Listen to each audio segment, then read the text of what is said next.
여러분, 혹시 아무것도 하지 않을 자유에 대해 생각해 보신 적 있으세요? 늘 바쁘게 움직여야만 할 것 같은 세상에서 잠시 멈춰서는 것. 이게 얼마나 어려운 일인지. 오늘은 200년 전 한 시인이 물 연못 속 밀고기를 보면서 찾았던 바로 그 자유에 대한 이야기를 나눠볼까 합니다. 유득공의 한 시, 관어 속으로 함께 들어가 보시죠. 이야기는 한 폭의 그림처럼 아주 고요하게 시작됩니다. 모두이 물고기 보는 곳에선 때때로 발소리조차 감히 내지 못하네. 그냥 조용하다는 걸 넘어서 저 연못 속 세상을 방해하고 싶지 않은 시인의 조심스러운 마음, 그 경외심까지 느껴지지 않나요? 모든 게 멈춘 듯한 이 순간, 여기서부터 이야기는 출발합니다. 이 시의 제목 관어는 말 그대로 물고기를 본다는 뜻이에요. 하지만 이게 그냥 풍경을 묘사하는 시는 절대 아닙니다. 오히려 끊임없이 무언가를 해야 한다는 압박감에 시달리는 바로 우리에게 그저 바라보는 것만으로도 어떻게 내면의 평화를 찾을 수 있는지 그 길을 알려주는 지도 같은 시라고 할 수 있죠. 자, 그럼 이 시가 안내하는 길을 한번 차근차근 따라가 볼까요? 먼저 시를 쓴 작가와 배경을 좀 알아보고 시인이 이 고요함을 어떻게 표현했는지 한 구절 한 구절 뜯어볼 겁니다. 그리고 시 속에 숨겨진 두 가지 이야기를 통해 평상심이라는 자유에 대해 알아본 다음 마지막으로 이 시가 오늘 우리에게 주는 교훈은 뭔지 정리해 보겠습니다. 이 시를 쓴 분은 유득공, 1748년부터 1807년까지 살았던 조선 후기의 실학자입니다. 여기서 재밌는 점은 실학이라는 게 굉장히 실용적인 학문이잖아요. 그런데 그런 실학자가 어째서 이렇게 고요한 내면의 세계를 노래했을까요? 이 시를 통해 우리는 그의 또 다른 면모를 만나게 될 겁니다. 자, 제목부터 한번 볼까요? 관어. 한자로는 볼 관자에 물고기 어자를 씁니다. 정말 단순하죠? 물고기를 본다. 이 시는 이렇게 아주 평범한 순간에서 시작해요. 하지만 이 단순한 행위가 곧 자기 자신을 깊이 들여다보는 성찰의 시간으로 바뀌게 됩니다. 저요. 그럼 이제 시의 구절 속으로 한 걸음 더 깊이 들어가 보죠. 시인이 단어 하나하나를 얼마나 정교하게 사용해서 이 고요한 세계를 그려내고 있는지 같이 한번 느껴보시죠. 첫 두 구절입니다. 담상관어처 시시불감공. 첫 구절부터 한자 하나하나 뜯어볼까요? 못담, 위상, 볼관, 물고기여, 고처. 합쳐보면 연못 위 물고기를 보는 곳에서는 이라는 뜻이죠. 그리고 두 번째 구절의 마지막 글자, 발자국 소리 공. 와, 이 글자가 정말 압권입니다. 그냥 걸음이 아니라 발소리를 뜻하는 한자거든요. 그 소리마저 들릴까봐 조심하는 그 정도로 깊은 정적이 생생하게 전달되지 않나요? 자, 이제 시인의 시선이 잠시 연못 밖 인간 세상으로 향합니다. 홀레아 일릴 학업이 쌍쌍. 갑자기 홀자로 시작해서 아이아와 여자종 비가 등장하죠. 갑자기 나타난 아이들은 하나하나 어디로 가고 계집종들은 쌍으로 어디로 가는가. 시인은 이들의 움직임을 자신의 고요한 관찰 속으로 끌어들이는데요. 여기서 중요한 건 어떤 판단도 하지 않는다는 거예요. 그저 스쳐 지나가는 풍경처럼 담담하게 바라볼 뿐입니다. 그리고 시선은 다시 연못 속 물고기들에게로 돌아옵니다. 우촉여 상괴, 방해각자구. 여기서도 한자 표현이 정말 섬세해요. 우연히 닿을 촉, 서로 괴이할 괴를 써서 우연히 툭 부딪히고는 서로를 이상하게 쳐다보고 놀희자와 두려워할 구자를 통해 한창 신나게 놀다가도 문득 스스로를 두려워하네 라고 묘사합니다. 연못 속에서 벌어지는 이 작은 생명의 드라마가 눈앞에 그려지는 것 같죠? 지금까지가 이 시의 전반부, 그러니까 고요한 관찰의 시간이었다면 이제 후반부에서는 그 관찰을 통해 얻은 깊은 생각들이 펼쳐집니다. 특히 마지막 두 구절은 중국의 아주 유명한 이야기를 끌어와서 시의 의미를 한층 더 깊게 만들어주죠.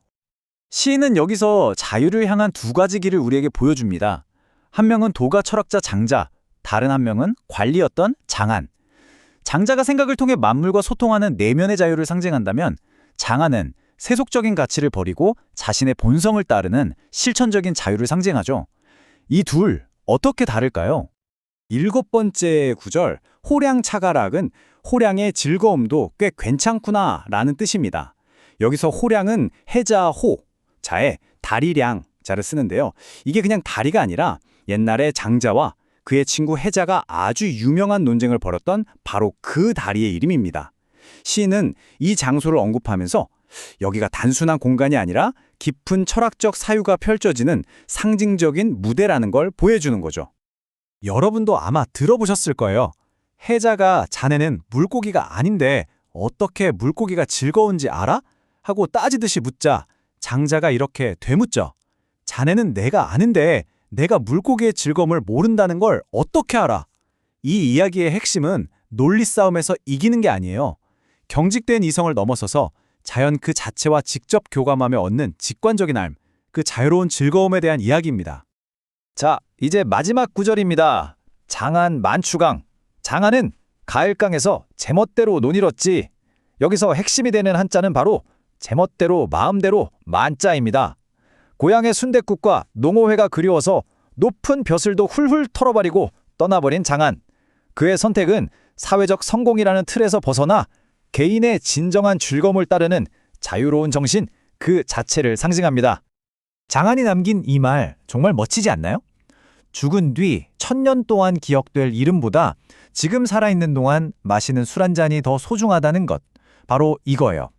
미래의 불확실한 명예나 다른 사람의 평가가 아니라 지금 이 순간에 구체적이고 진실된 행복을 선택하는 용기.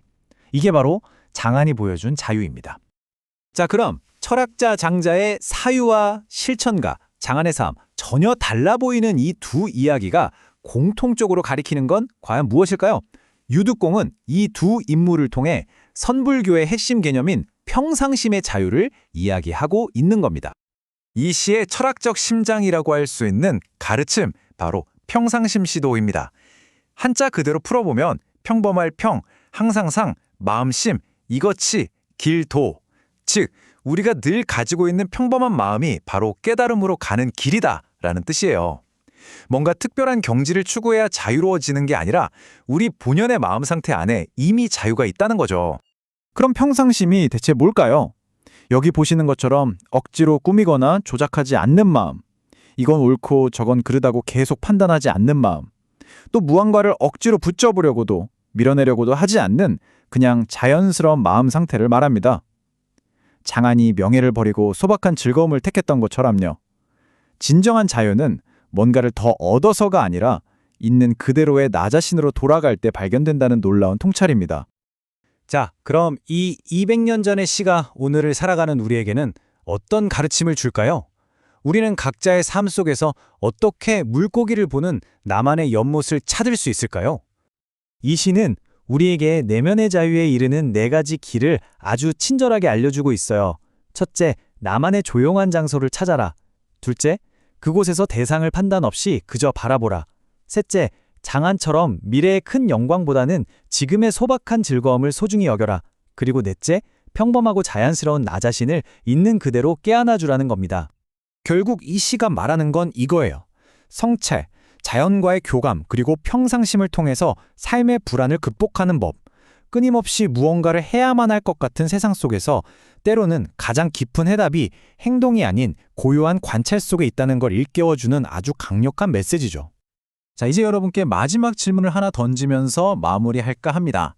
여러분의 삶에서 잠시 멈춰서서 물고기를 볼 수 있는 여러분만의 연못은 어디에 있습니까? 이 질문에 대한 답을 한번 생각해 보시길 바라며 오늘 관어에 대한 이야기는 여기서 마치겠습니다. 감사합니다.